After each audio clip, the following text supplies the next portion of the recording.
नहमदुहु व नसल्ली अला रसूलिल करीम वस्सलातु वस्सलामु अला सय्यिदिल मुरसलीन व अला आलिहि व अस्हाबिहि अजमाइन।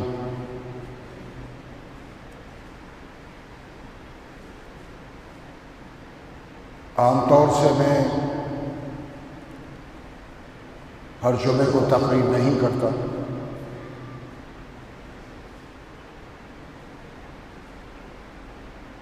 हालात का तकादा जब होता है तो फिर बोलता हूं।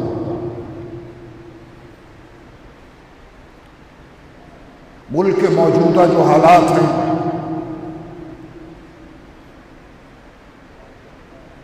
हरियाणा में मेवात, गुड़गांव में जो वाक़यात हुए, उसने मुझे आज बोलने पर मजबूर किया।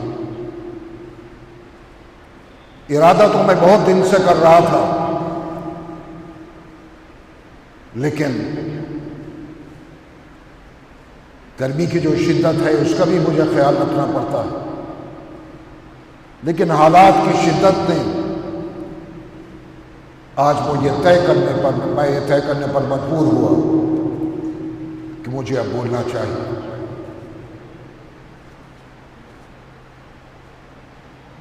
बुजुर्गों, नौजवानों, हम इस वक्त आजमाइश के दौर से गुजर रहे हैं और दुनिया में कोई शख्स ऐसा नहीं जिसकी जिंदगी में आजमाइश और मुसीबत का लफ्ज दर्ज ना हो, बल्कि हकीकत यह है कि जो शख्स जिस कदर सख्त तरीन हालात से दो-चार होगा, वो इसी कदर इंशाअल्लाह अल्लाह का महबूब बंदा होगा। सुकून और सलामती की जगह सिर्फ और सिर्फ जन्नत है। यही वो मुतबर्रिक मकाम है जहां कोई मुसीबत या परेशानी किसी बंदे को नहीं होगी। लेकिन इसको हासिल करने के लिए इंसान को तमाम मुसीबत तलब मराइल से गुजरना पड़ता है इस दुनिया में।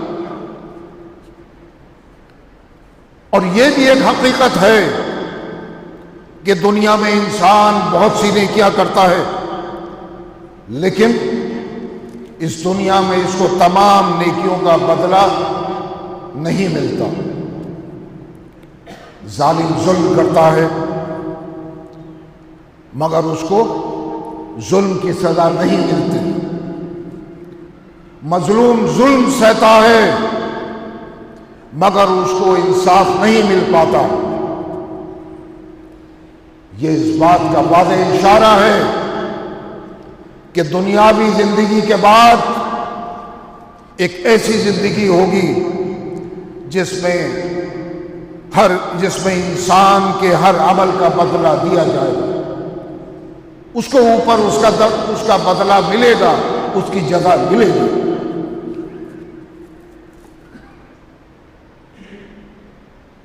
अजीज साथियों,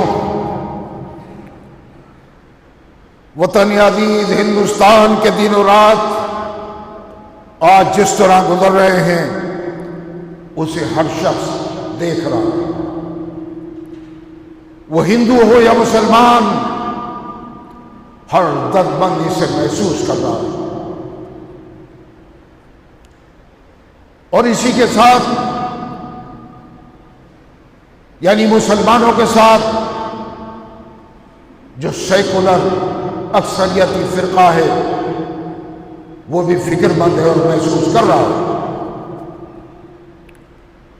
चंद फिरका परस्त, चंद शिद्दत पसंदों की वजह से आज मुल्क का चेहरा मस्त हो रहा है। ऐसे में हर हसास नजर मुस्तकबिल के अंदेशे और आइंदा कल की फिक्र में कर्बनाक कैफियत से दो चार। लेकिन मुल्क में ये हालात, ऐसे हालात एकदम पैदा नहीं हुए, बल्कि इसका मंजर और पस मंजर कुछ और ही है। ये आप भी जानते हैं, मैं भी जानता हूं, हर शख्स जानता है। मुल्क के हालात यकीनन तशवीशनाक हैं। तारीख के मुख्तलिफ अदवार से गुजरते हुए आज हम इस मकाम पर आ पहुंचे हैं कि जहां पहुंचने के बाद ये सवाल जहन में आता है कि मुल्क में तशद्दुद नफरत में जिस तरह इजाफा हो रहा है, क्या इसके तनासुर में इसे मुहज़्ज़ब समाज कहा जा सकता है? मुल्क में नफरत की ये आंधी अमन व आश्ती की राह में संगीन मसाइल खड़े कर रही है। एक तरफ दुनिया के कुछ मुल्क हैं जो आलमी पूरे दुनिया में जहां बदअमनी है, जहां जबर जिदाल है, जहां अफरा तफरी है, कत्ल गारतगरी है, वहां अमन पैदा करने के लिए कॉन्फ्रेंसेस और कोशिश कर रहे हैं। और दूसरी तरफ दुनिया के कुछ मुल्कों में मजहबी मुनाफरत और जानहरा रवैया भी जारी है। हालिया दिनों में आपने सुना होगा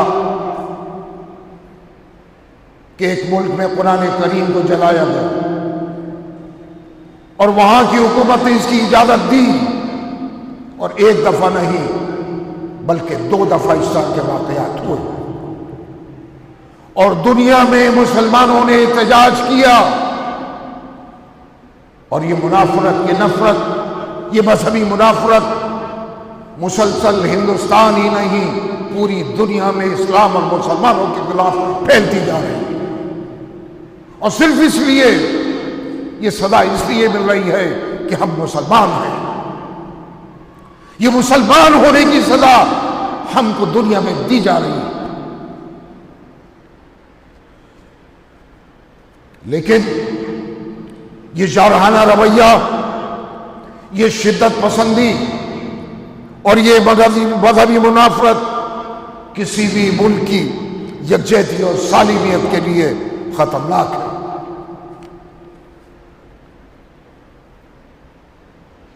मुल्क में रोनुमा होने वाले हालात ने हर ददमंद और हर सेकुलर जहन रखने वाले इंसान की पुरसुकून जिंदगी के ख्वाब को बेहकीकत बना दिया। अवाम, इस मुल्क के अवाम इतने कमजोर हो चुके हैं कि जुर्म कानून से ज्यादा मजबूत होता जा रहा है। खुलेआम एक मजहब के मानने वालों को धमकियां दी जा रही हैं, पंचायतें हो रही हैं कि मुसलमानों का बाइकाट करो, मुसलमानों से लेन देन बंद करो, चाहे वो रेहड़ी वाला हो, चाहे वो दरमियानी कारोबार करने वाला हो, चाहे वो बड़ा कारोबार करने वाला हो, सबको धमकियां मिल रही हैं कि मुसलमानों से कारोबार बंद करो।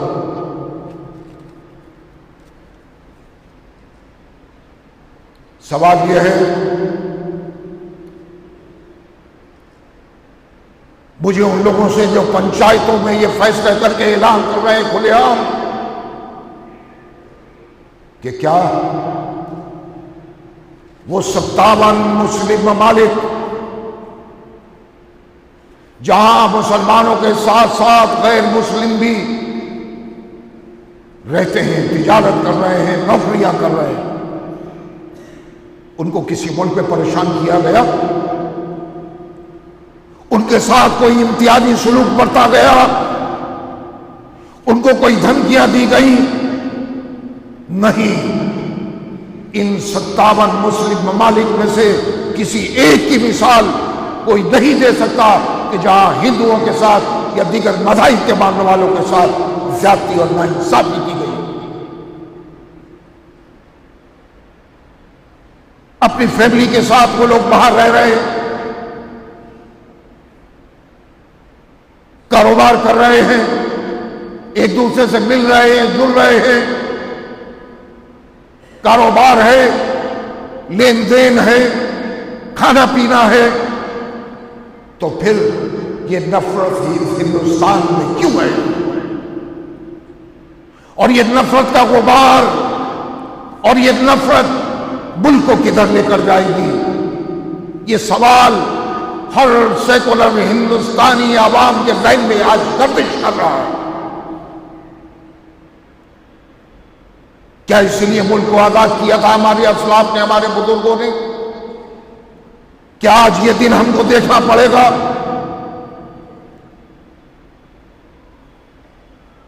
कि हिंदू अलग और मुसलमान अलग? कल तक तो साथ रहते थे, दोस्ती थी, ताल्लुक था, और आज भी है, लेकिन कुछ चंद फिरका परस्तों, शरपसंदों ने इस मुल्क की फिदा को मुकद्दर करके रख दिया।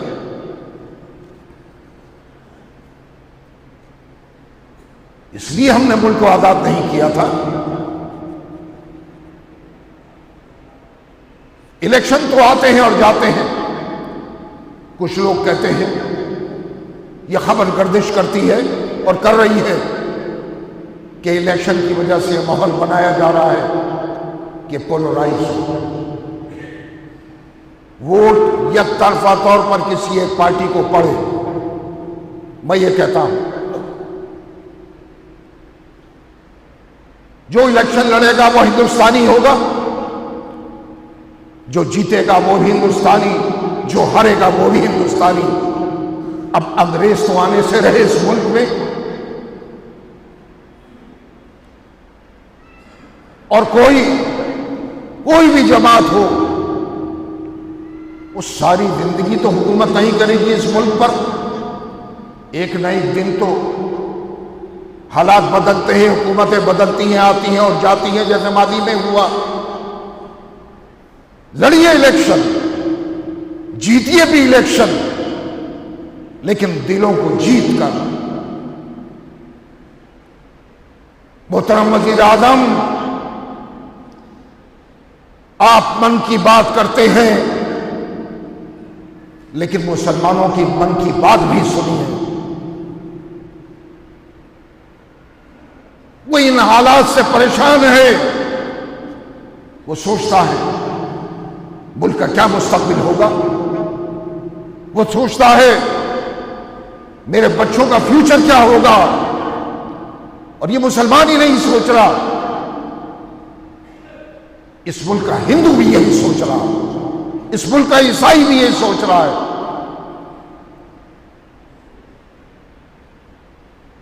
और इस मुल्क का सिख भी यही सोच रहा है।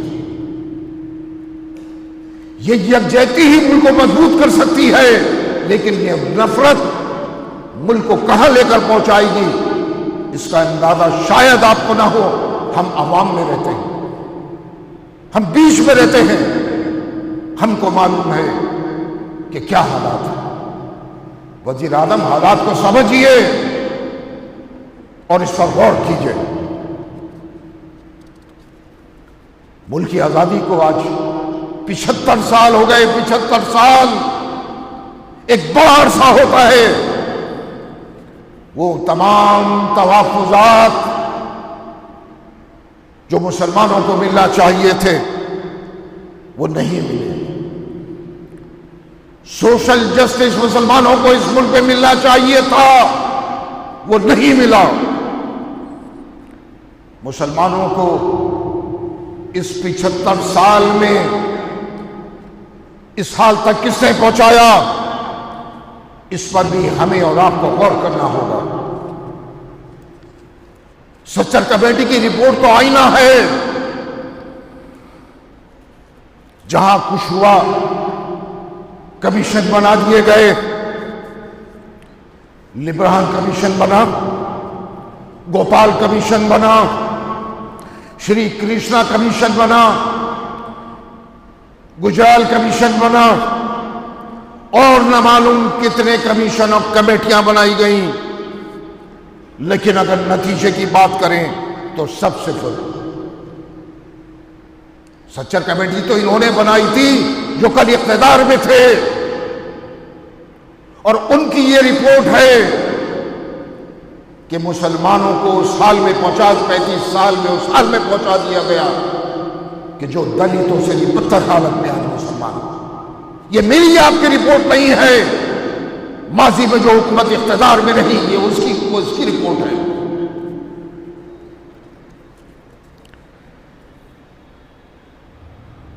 इस 75 साल में हकीकी मसाइल से तवज्जो हटाने के लिए अलग अलग हरबे इस्तेमाल किए गए।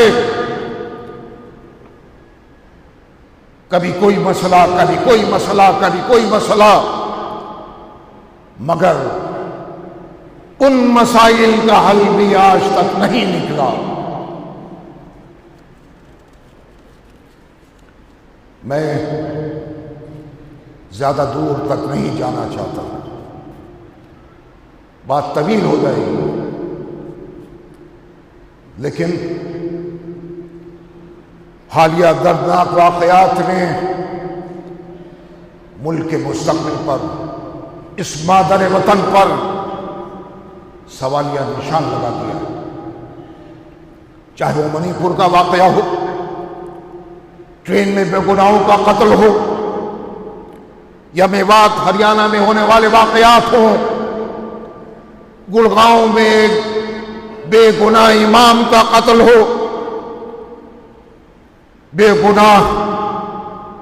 बेगुनाहों के मकानात, दुकानें और दीगर तिजारती इदारे बुलडोजर के जरिए तबाह कर दिए गए। इन कर्मनाक वाकयात पर मैं यही कहूंगा, मैं जुनून का हम सफर हूं, मैं जुनून का हम सफर हूं, मेरा कोई घर नहीं। मैं जुनून का हम सफर हूं, मेरा कोई घर नहीं। आज ये हालात है मेवात के मुसलमानों के, बेघर हैं, जुनूनियों के नजर हो गए, बुलडोजर चला दिया गया, तबाह कर दिया गया, आशियानों को खत्म कर दिया गया। क्या बचा उनके पास? हिंदुस्तान का कोई कानून अगर ये कहता है कि बगैर तहकीक के लोगों के घर उजाड़ दिए जाए तो समझ में आता है, लेकिन हम उन वाकयात की हिमायत नहीं कर रहे।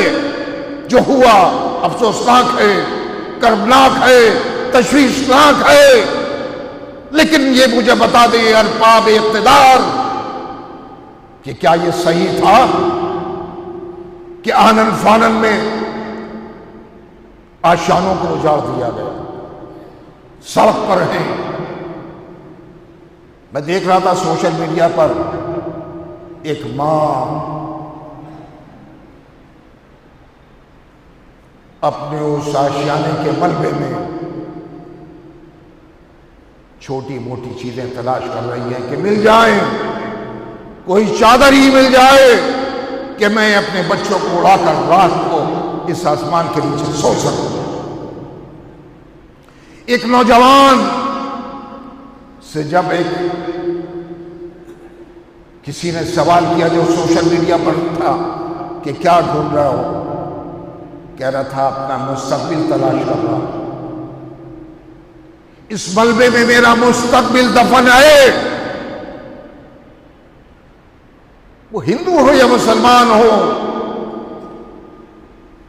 किसी के साथ भी जाती हो, हम उसकी हिमायत नहीं कर सकते। किसी के साथ भी जाती हो तो हम उसके हिमायती हैं, और अगर कोई गलत है तो हम उसके खिलाफ हैं, चाहे वो कोई हो, चाहे वो किसी भी मजहब से ताल्लुक रखता हो। अगर इंसानी हुकूक की पामाली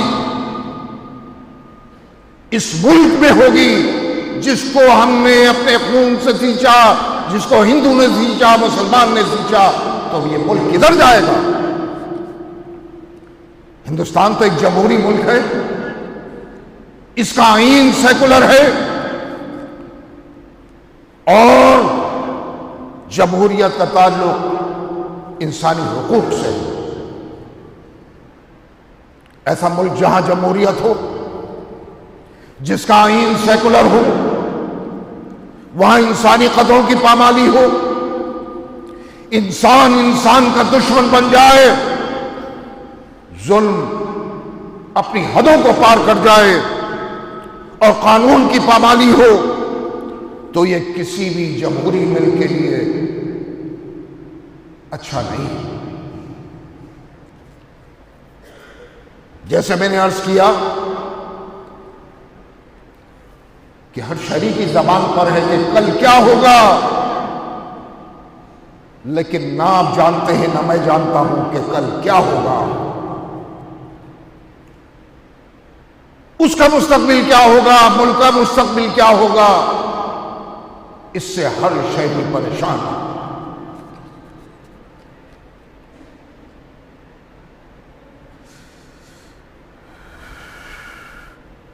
मैं ये सवाल करता हूं दरिंदों से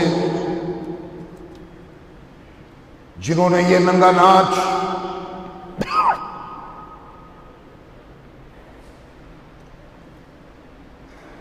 मेवात में नचाया, किसी का भाई मरा, किसी की बहन मरी, किसी का बाप मरा, इंसान का खून बहाए, किसी का बाप, किसी का भाई, किसी की बहन, किसी का शौहर, किसी की बेटी और किसी मां का लाल जब मारा जाता है तो क्या इन शरपसंदों ने यह सोचा है, इन दरिंदों ने यह सोचा है कि उसके घर वालों पर क्या गुजरती है? वो दर्द, वो तड़प सिर्फ उसके घर वाले ही महसूस कर सकते हैं। उसकी मां महसूस कर सकती है, उसका बाप महसूस कर सकता है, उसकी बहन महसूस कर सकती है, उसका भाई महसूस कर सकता है, किसी की बीवी महसूस कर सकती है। मैं और आप उस दर्द को उस तरह महसूस नहीं कर सकते हैं।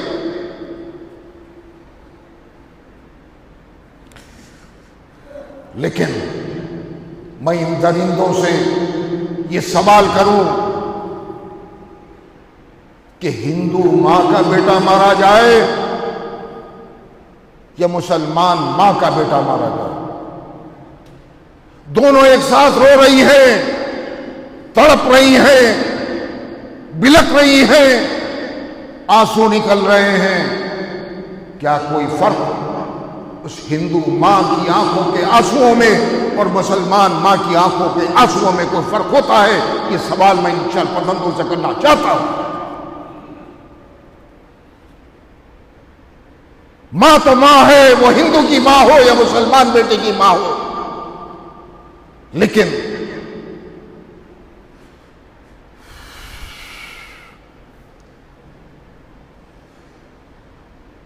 इन हालात को कंट्रोल करना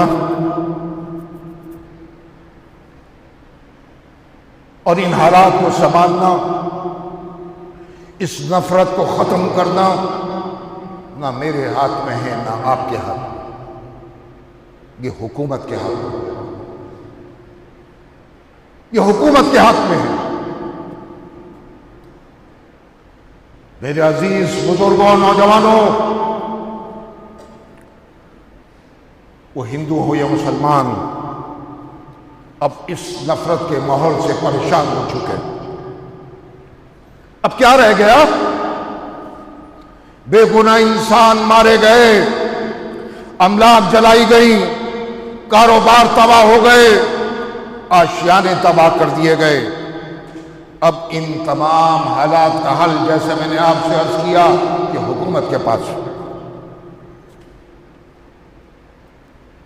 मैं फिर वजीर आजम से कहूंगा, उस बात को दोहरा रहा हूं कि आपकी मन की बात को सब सुन रहे हैं। मुसलमानों की मन की बात भी सुना। मैं वज़ीर आज़म और वज़ीर दाखिला से कहूंगा कि दिल बड़ा करें, आगे आए, फरागदली का सबूत दें और खुलकर मुस्लिम अकाबरीन से बात करें।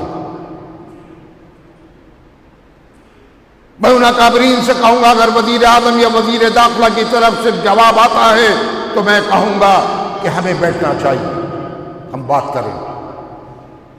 जंगें होती हैं, तबाहियां होती हैं, लड़ाइयां होती हैं, लेकिन आप माजी की तारीख उठाकर देख लीजिए कि फिर बातचीत के टेबल पर आना होता है।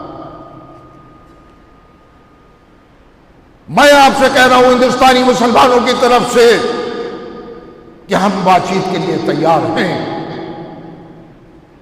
बैठिए, हम सभी बात कीजिए और हिंदू लीडर से भी बात कीजिए और फिर एक ज्वाइंट मीटिंग कीजिए और इन हालात का हल तलाश कीजिए, ताकि ये माहौल जो नफरत का गुबार है, जो नफरत की ये आंधी है, इससे मुल्क को बचाया जा सके।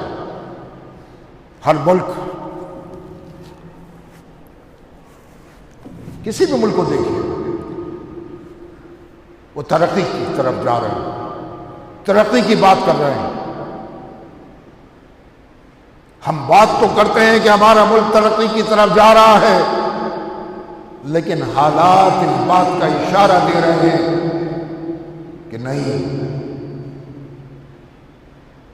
हमें इस मुल्क को संवारने के लिए, इस मुल्क को बचाने के लिए बहुत कुछ करना होगा।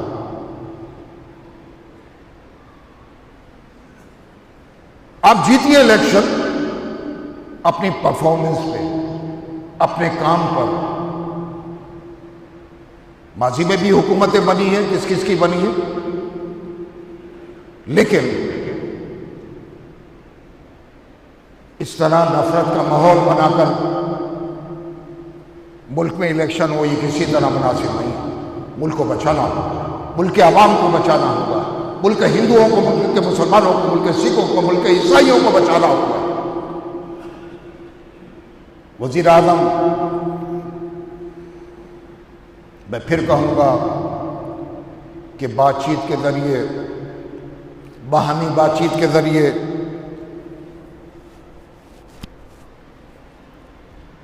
इन मसाइल का हल निकालिए, इस नफरत को ख़त्म कीजिए, ताकि मुल्क की फ़िज़ा को खुशगवार बनाया जा सके। खुदा आपका हामी व नासिर।